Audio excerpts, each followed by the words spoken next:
Hello, welcome to my YouTube channel. My name is Thomas, and I discuss my near-death experience, the things I learned, and the things I think you should know. So I was praying, asking my angels for inspiration this morning for today's YouTube, and it came to me to discuss how one can communicate with their angels and how to have a relationship with them. I've discussed it before, but I continue to get questions, and it's worth going over again because there are infinite ways in which to communicate with your angels. It's as individual as the individual person. So I assume the same techniques can be used for spirit guides or lost loved ones or whomever you're trying to contact on the other side. So I have my notes, I have my tea, so let's begin. Any communication with your angels starts with belief and with intention. You have to believe it's possible, and once you believe communication with your angels is possible, you'll probably want to try communicating with them for yourself. This is where the intention comes in, and it comes through as prayer, meditation, and some other techniques we'll discuss here in a moment. So you can discuss any and all subjects with your angels. You can always count on your angels to be honest and to tell you what you need most to hear. You may confide in your angels. You can't hide anything from your angels, so you may as well be honest. You may ask your angels for help solving problems in your life, at home or at work. No problem is too big or too small for your guardian angels. When looking for an answer from your angels, you should look to your dreams and listen to what your heart and your intuition is telling you. Angels often work in subtle ways, so you may have to quiet your mind to get an answer. Your angels will almost always speak to you through your dreams or through your intuition. Even when your angels bless you with a dream in response to a prayer, you have to engage your intuition to tell you what the dream meant. This will usually happen organically. It is when our logic mind gets involved that we have difficulty knowing what a dream means.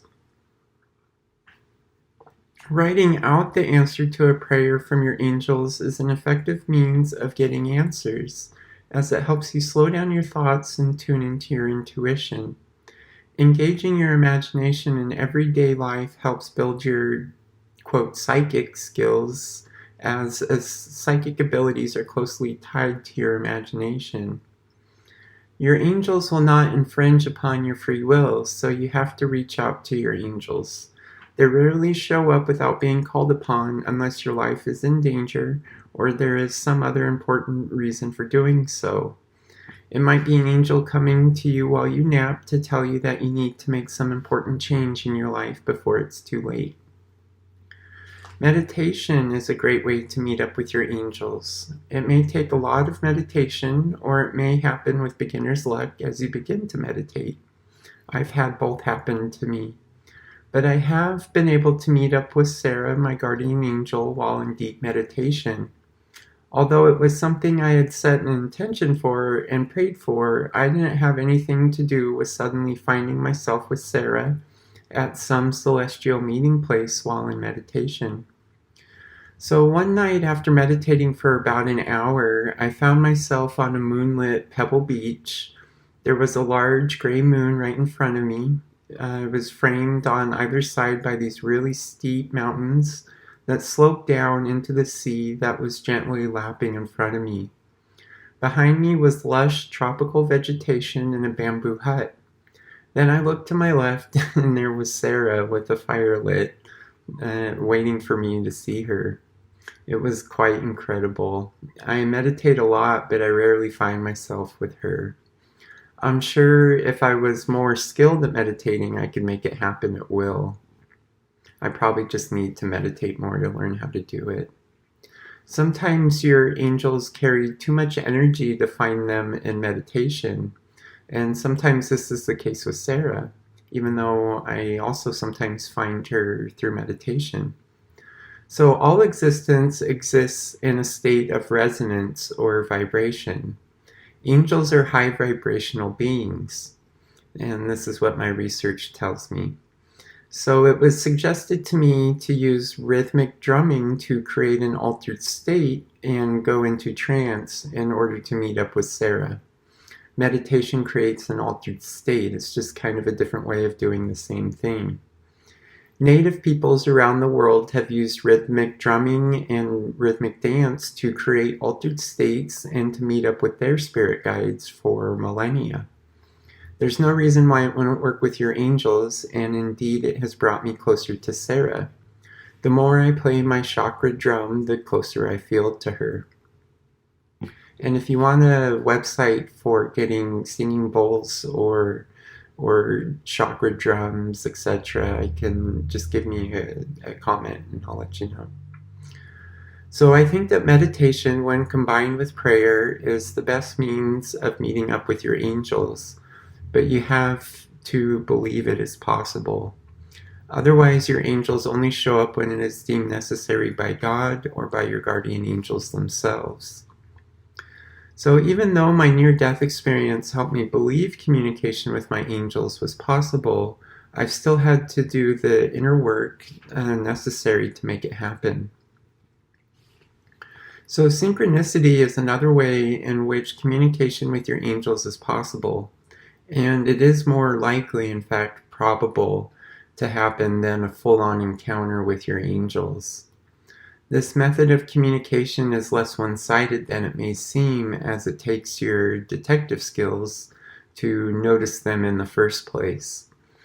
Once you believe synchronicities are a real thing and you start to pay attention to them, the more you pay attention to them and the more the synchronicities start to happen in your life. If you start writing down the synchronicities, I guarantee you that they will happen with much more frequency. In fact, it'll get to the point where you have to stop writing them down. So another way in which angels communicate through synchronicity is through angel numbers. These are meaningful numbers that you see again and again. Numbers such as 1111, 44, 66, etc. Really, it can be any number you run into an unusual amount of times. And it may be a sign, it may not be so much a synchronicity. So signs are another way that angels communicate with us. Like synchronicities, writing down the signs you notice will increase the amount of signs you see. There are many theories about why this happens, but I like the idea that it is ourselves manifesting the signs and synchronicities with our co-creator abilities. The signs can be anything, but doves are often associated with angels. After my near-death experience, for example, I had 3 doves that seemed to follow me everywhere I went. And it was 3 angels that showed up for me during my near-death experience. So some might say that that's also a synchronicity, but I'm using it here as an example of signs. So writing, especially free writing, is another effective means, at least for me, of communicating with your angels. Because writing is a creative pursuit, it uses a different part of the brain than the analytical, logical, judgmental mind that precludes us from communicating with the other side. Our creative minds and our imagination helps us tap into the collective consciousness, to our angels, and to all that is. Our angels are there to serve us, be our guardians, and to be intermediaries and messengers of God. But asking ourselves how we may be of service to them helps us to have a relationship with our angels. Developing this relationship will help us learn the particular communication style of our angels, learning the unique personalities of each of our individual guardian angels. Angels are playful, funny, fun-loving beings, so keep it light and have fun with the communication process. So I promise you that all angels have unique personalities. I mean, at least in my experience. I'm sure it's the same with other angels. So, developing your intuition and beliefs will also help you learn to communicate with your angels. Write letters to your angels, make music for them, sing to them, paint them a picture, or create a piece of art for them. I assure you they will get them. They are just like you, they are omnipresent. It is up to you in order to elicit a response. So, all right, that's it for now. I'd like to thank you for sharing, for liking, and for subscribing. So, I consider my viewers a gift. So, I send you much peace and love. Namaste.